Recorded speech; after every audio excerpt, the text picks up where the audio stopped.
It's come up to me, and I've accepted the responsibility to look at it and sit down and draw the strategy for it. So it's not something I'm not looking at, yes. But it's all a bit of a planning stage.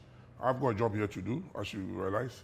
I've also got to look at the party that brought us to power and the grassroots, the foot soldiers who need to be brought on board, because a government, you need people out there to explain most of your policies. And if your own foot soldiers are not doing that, it is difficult. Most of the information that I'm giving you, if we had a team of communicators, either at the presidency or the party level or whatever, who are able to go to the media, then everybody gets to know what's going on. But then it's left with just a few of us to explain. So the foot soldiers must be brought on board. And I believe I've got the qualities to do that, but I need to engage the owners of the party. Every party has owners. You might see us with the noise outside, but the people who own the party. There are also elders in the party that you have to consult.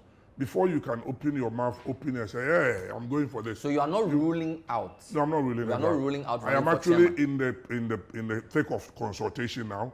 And so, yeah, possibility exists. When the time comes, you see. What is your relationship with the president like? Very good, fantastic. How often do you talk to him? Oh, that's between me and him. But I do, if I want to see him, there's no barrier. I can easily call and go. The second term of any government is a tricky term. And Kufuor's time, 2007, 2008, a lot of people thought that was the unraveling because of all the people who threw their hats into the ring for flag bearership. The party this week released a statement sort of putting some guidelines in place. Is there concern that there could be a repeat of 2007, 2008 for this second term? There's always some uncertainty when there's a contest. And the party structure must be on top of it before it gets out of hand. There is obviously a lot of activity on the ground. If I take my mind through, I think I can count on my fingers about 6 people.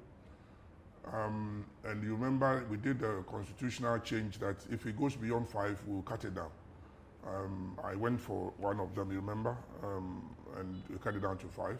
So now I have even picked up 6. I think the party even knows more than that. There could be more. More than that. That's why the General Secretary issued a statement, I think, yesterday. Yes. So, yes, it's all to guide all of us that it's a party. It's a disciplined party.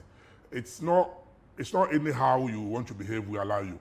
And so, yes, we are concerned, but we have to be a very disciplined party. And so yours is not a party to do a solidarity declaration or to, for the avoidance of division, agree by consensus to say, let's let this person go or that person go. You know the NPP is a democratic party.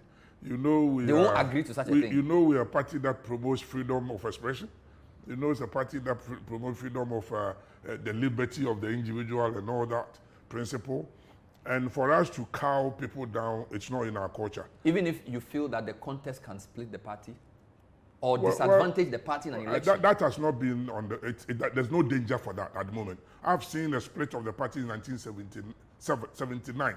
I'm not talking of division, as in the party. Okay. I'm talking of, for example, even 2008, Alan Nanado, it was somehow so fractious that eventually some people felt that... The media also doesn't help us. The media? Yeah, you also promote these little things you hear. As for the rumors in the party, it's always everywhere. And in every party, there are some people who follow individuals or they follow a particular line. It doesn't mean they're fighting. They go to funerals and they are sharing T-shirts and people are, to the extent that the General Secretary had to now even put his foot down. So clearly things are moving, it's not the media. Yeah, but that is not division. It's a question of competition. But we need to make sure the competition doesn't become bitter. But this is just 2021, no? We have 3 years to go. That's why we are putting the steps now to stop it going to that level. Are you with me? Yes, there's the danger. You can see the warning signs, and you don't wait till it gets out of hand. So we are taking steps. As a disciplined party, you begin to take steps before you get there. And that's what the General Secretary is doing. So if you become chairman of a party in a second term, where you have all these, the president will be considered a lame duck. There are people who have ambitions. There's a vice president who wants to get to be president. That's going to be a tough job. That's going to be a very difficult situation to manage. It's always a tough job to lead a group, especially a political party. Every person has an interest, and the chairman must be strong and firm.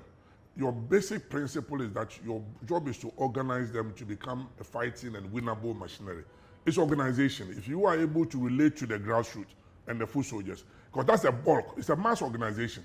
If you get that and you get their backing, then you can look at the face of those who want to be the leaders or to lead us and say, excuse me, these are the rules, you go through that. Finally. So it doesn't matter whether you are vice or you are a former chairman or you have to go through the rules.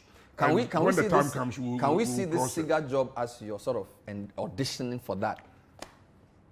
Because that's an important well, it is position. in a way, but it's something I'm looking at in a different context. I'm a political person, I know, but I have, over the few years, become more like a businessman of the state.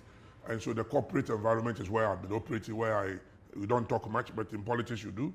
And so I need to find a clever transition that doesn't disrupt this one. And that also focuses on the job ahead. And it's a teamwork. I've already assembled some few my team here in SIGA, who knows that we have to deliver on this, and there's a timeline. For me, there are things that we need to clear at this table, and that's why sometimes things are delayed. Now we've got team here. For instance, you even forgot the diversity implementation. From 2008 to 2019, their books have not been audited, and sometimes you can't even find documents. They've shredded them, because people sold properties that they don't want people to know. So these are on my hands. So you have a team that has to work. If the team is not in place, you can do anything but it don't work. So I need to get that over, get it to the party level, where the party must understand that, yes, there's somebody who has been a member of parliament, so I understand the wing of the party in parliament, somebody who has been an executive of the party, I was an organizer of the party, and somebody who has been a business person of the government. So you know what I mean. That gives you credible credentials to go in. But until the party gives a clear guidance as to when are we starting this chairmanship nomination, I cannot go and say, yes, I am involved, or I am contested. I am involved in planning, but until they give the way, I'm not going to say it now.